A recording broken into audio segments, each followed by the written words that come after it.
Selamat pagi Bapak Ibu yang dikasih Tuhan. Kita bersyukur pagi hari ini menjadi hari yang istimewa karena kita diberi kesempatan satu hari untuk libur supaya kita punya waktu khusus untuk memaknai peristiwa kenaikan Tuhan Yesus ke surga. Peristiwa ini bukanlah peristiwa yang kemudian bisa diabaikan, bisa dipisahkan dari iman kita. Tidak, Bapak Ibu Saudara yang dikasih Tuhan. Justru peristiwa kenaikan Tuhan Yesus ke surga ini menjadi bagian yang menyempurnakan di dalam kematian dan kebangkitan Tuhan. Maka iman kita akan semakin komplit, pengenalan kita ketika kita juga memaknai dalam peristiwa kenaikan Tuhan Yesus ke surga.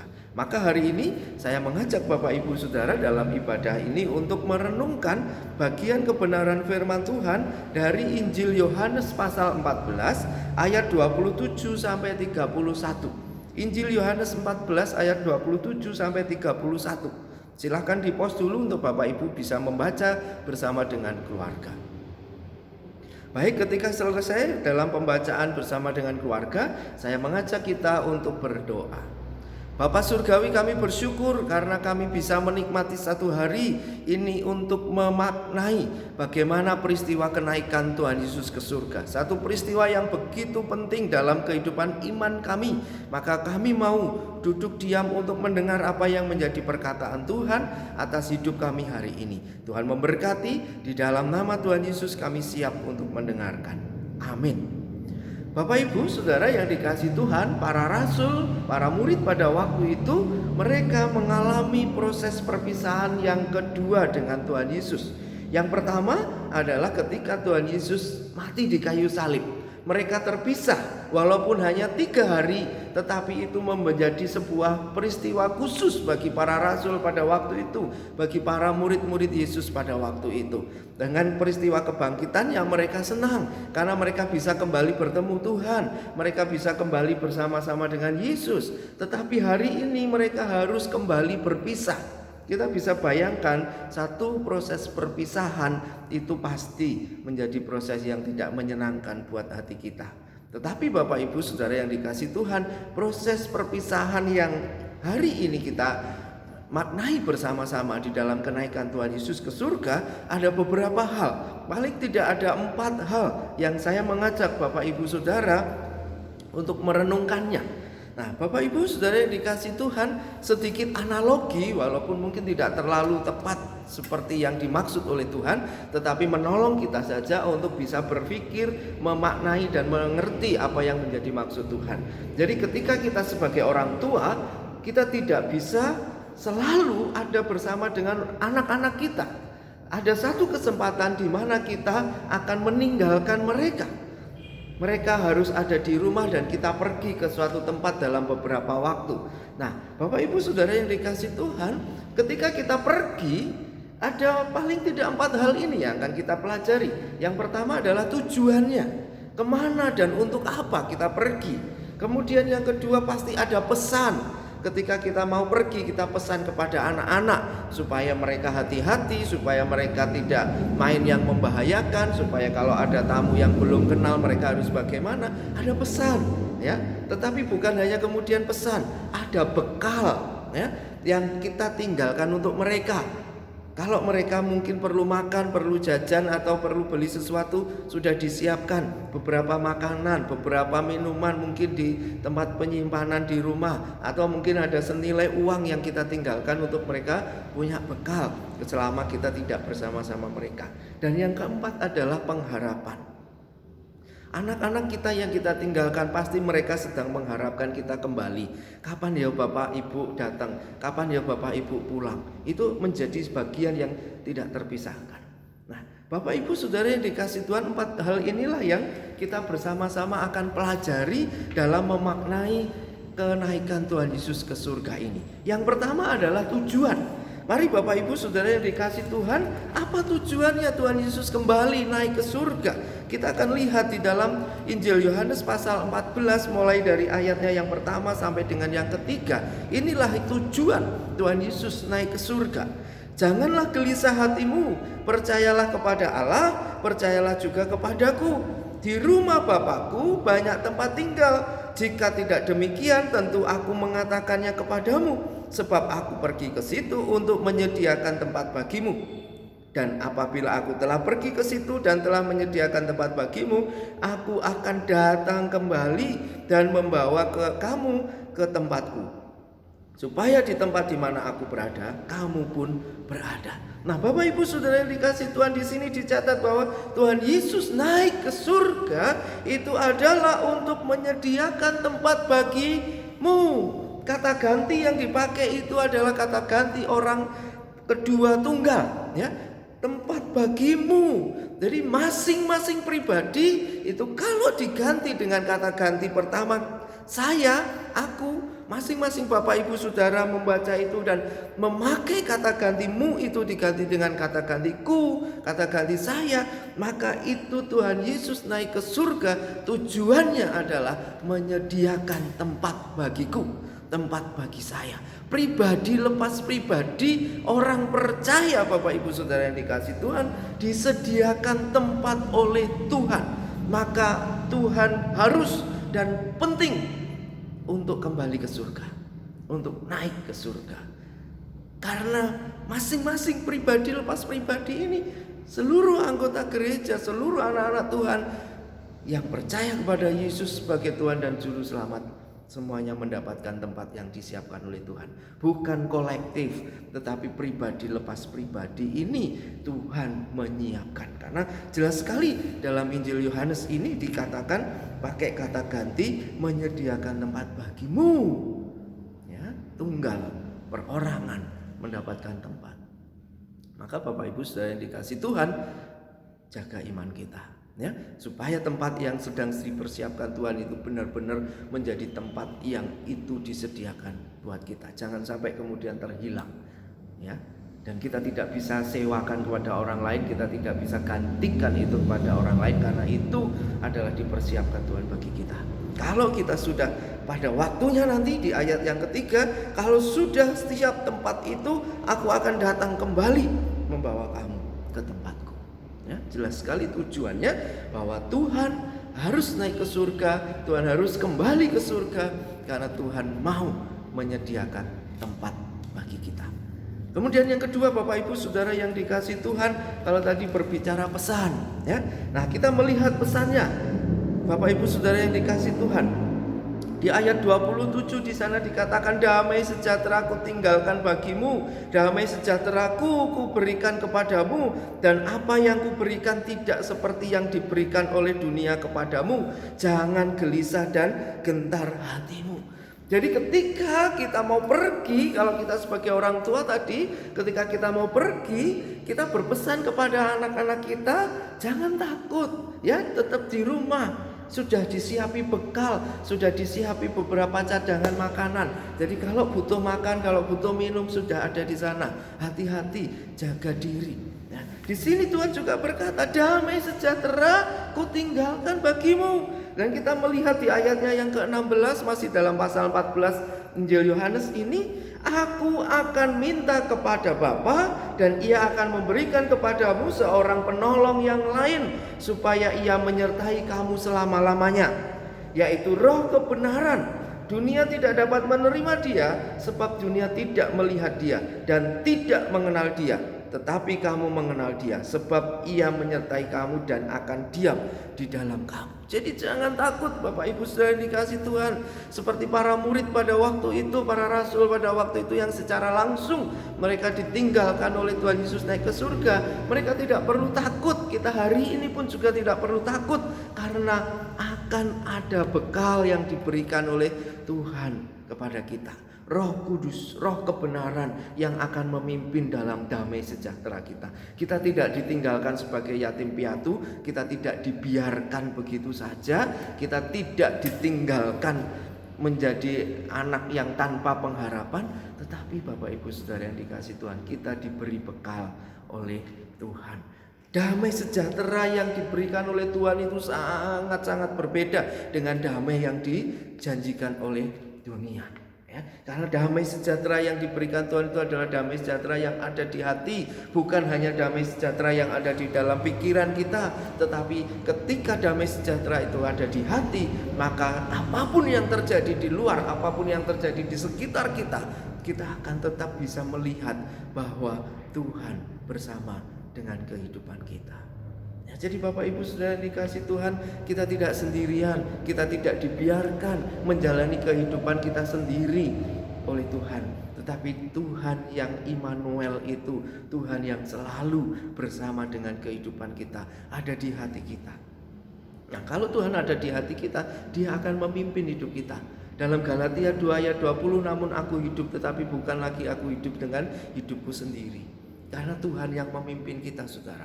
Jadi kalau Tuhan yang memimpin kita, damai sejahtera Tuhan ada dalam hidup kita, maka kita akan tetap melakukan yang benar.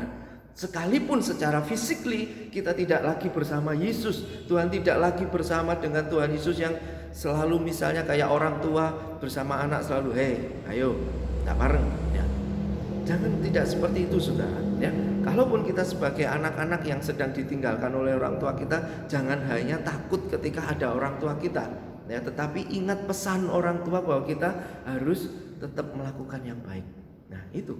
Jadi Bapak Ibu yang dikasih Tuhan, kita pun juga begitu. Kita sudah diberikan damai sejahtera itu dalam kehidupan kita, dan itu yang akan memimpin kita.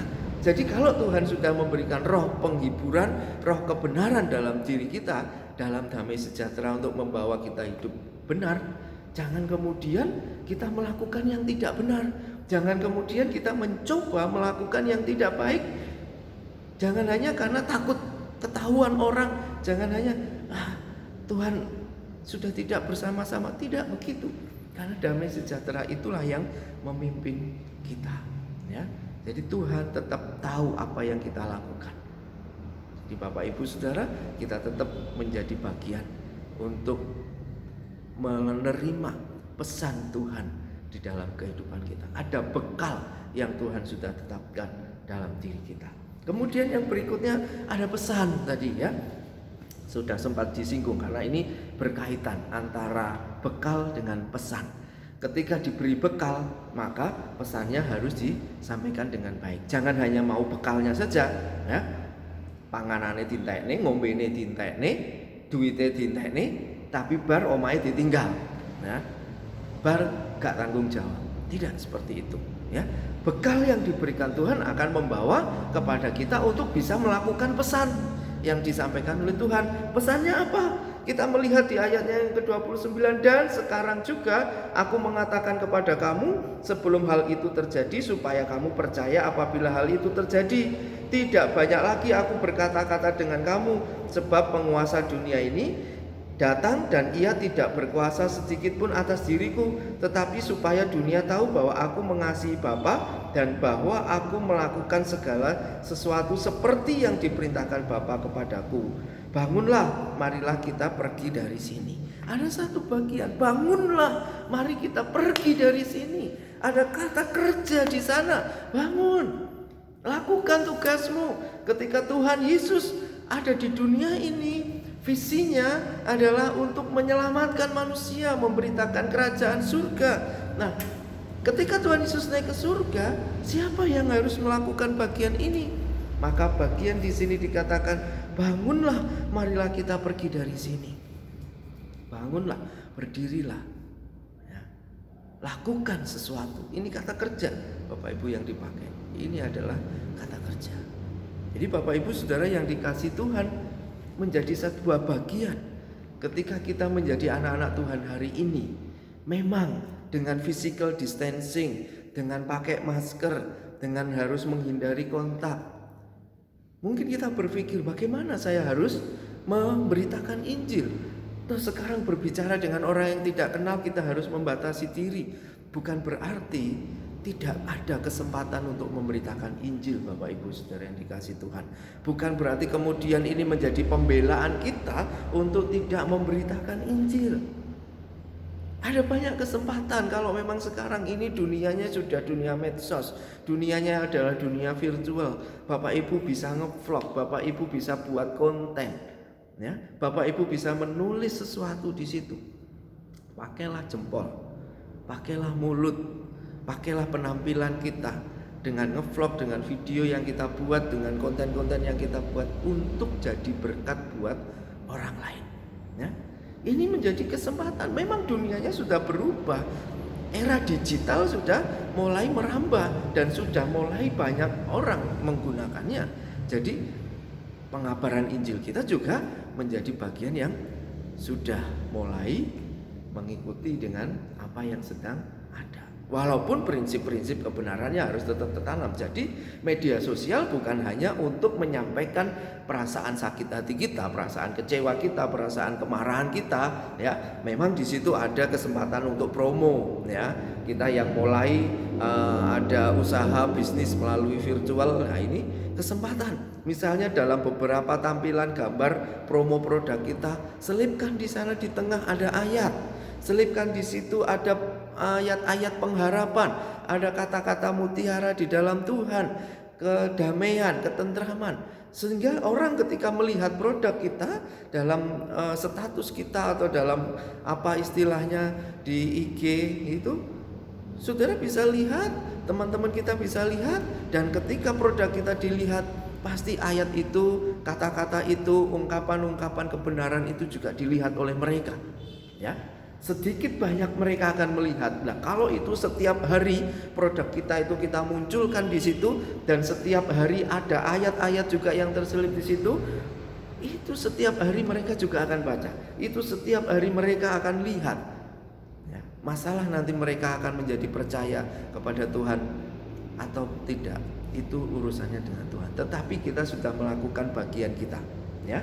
Jari-jari kita sudah menulis sesuatu yang jadi berkat di konten HP kita. Mulut kita sudah mengucapkan sesuatu yang menjadi berkat bagi orang yang mendengarkannya. Itu juga menjadi bagian untuk memberitakan Injil. Di tengah-tengah kita, di lingkungan kita, sekarang sedang ada banyak orang yang terdampak, baik secara ekonomi ataupun juga dalam banyak hal. Paling banyak adalah sisi ekonomi. Mungkin kita berbicara, Pak podo, aku gak iso bantu, aku gak iso ngewangi mereka secara ekonomi. Tetapi kita bisa menguatkan mereka, walaupun terbatas dalam pertemuan dan pembicaraan kita. Tetapi ketika ada kesempatan, sampaikan sesuatu yang membangun. Itu menjadi bagian. Kalau kita bisa peduli pada mereka dan berbagi, itu juga menjadi bagian sarana untuk kita membuktikan bahwa kita mengasihi, bahwa kita adalah orang-orang yang sudah lebih dulu dikasihi dan kita bisa mengasihi mereka. Tidak harus menunggu berlebihan ketika kita mau peduli, tidak harus dengan sesuatu yang besar, tidak harus dengan sesuatu yang wah banyak untuk kita bisa peduli dan berbagi. Tetapi apa yang ada pada diri kita, berkat apa yang kita merasa terima dan kemudian kita rindu berbagi. Itu menjadi bagian untuk kita memberitakan kasih Tuhan, ya. Bapak Ibu Saudara yang dikasih Tuhan, tidak ada pintu yang tertutup untuk kebenaran firman Tuhan tersampai, ya. Walaupun kita memang tetap harus bijak, ya, supaya apa yang kita lakukan bisa jadi berkat sampai dengan baik, orang pun juga merasakan damai itu, ya. Sudah 3, tujuan, kemudian bekal, pesan. Dan yang keempat adalah pengharapan. Apakah Tuhan akan kembali ke dunia lagi untuk menjemput kita? Kembali di ayat 3 dari pasal 14 tadi dikatakan di sana, Bapak Ibu Saudara yang dikasih Tuhan, ya, aku akan datang kembali dan membawa kamu ke tempatku, supaya di tempat di mana aku berada kamu pun berada, ya. Anak-anak yang ditinggalkan oleh orang tuanya pasti mereka berharap kapan orang tuanya kembali, kapan orang tuanya pulang. Ini menunjukkan bahwa ada hubungan kasih yang baik di antara keluarga kita. Ya, beda lagi kalau malah seneng ditinggal bapak ibu, wis nek perlu bapak ibu ra mulih, nek perlu bapak ibu malah wis adoh kono seneng nek ditinggal. Nah, itu berarti ada yang salah, bapak ibu yang dikasih Tuhan. Ya, kalau malah kita pergi itu malah ditunggu-tunggu oleh anak-anak kita, ngenteni bapak ibu lunga, ya, itu berarti ada sesuatu yang salah. Nah, itu kita perlu benarkan kalau mungkin kita sedang ada dalam posisi seperti itu. Nah, ketika hubungan kasih kita dengan Tuhan itu begitu erat, kita mengasihi Tuhan, Tuhan mengasihi kita dan kita merasakan butuh Tuhan, maka pasti kita akan menanti-nanti, kita akan berpengharapan, ya. Seperti dalam Kisah Para Rasul pasal 1 di sana juga dikatakan ketika para murid itu melihat Tuhan Yesus naik ke surga, di sana saudara dikatakan di ayatnya Kisah Para Rasul pasalnya yang pertama ayat 11, ya, mulai ayat 10, ketika mereka sedang menatap ke langit waktu ia naik itu, tiba-tiba berdirilah dua orang yang berpakaian putih dekat mereka dan berkata kepada mereka, "Hai orang-orang Galilea, mengapakah kamu berdiri melihat ke langit? Yesus ini yang terangkat ke surga meninggalkan kamu akan datang kembali dengan cara yang sama seperti kamu melihat dia naik ke surga." Ya. Dua ayat ini tadi dari Yohanes 14 ayat 3 dan Kisah Para Rasul 1 ayat 10 dan 11 menjadi sebuah pengharapan bahwa Tuhan memang akan datang kembali. Dan karena kita memiliki kasih dan Tuhan memiliki kasih pada kita, ini menjadi bagian pengharapan kita yang kuat terus menanti-nantikan Tuhan datang. Waktunya memang kita tidak tahu, hanya Tuhan yang tahu. Tetapi kita terus diharapkan dalam pengharapan itu, tidak pergi dari pengharapan itu, tidak menggantikan pengharapan itu dengan pemikiran-pemikiran kita sendiri, tetapi kita tetap setia dalam pengharapan itu. Kembali seperti analogi orang tua yang sedang pergi dan anak yang di rumah. Kalau misalnya anak ini tidak setia seperti yang dijanjikan, dan kemudian dia menghabiskan semua bekalnya, tetapi dia tidak ingat pesan dari orang tua dan dia pergi tinggalkan rumah dengan kepentingannya sendiri, dengan keinginannya sendiri yang menyenangkan hatinya pada waktu itu, tetapi tiba-tiba orang tuanya datang tanpa dia tahu, kemudian orang tuanya datang dan dia tidak mendapati orang tuanya datang.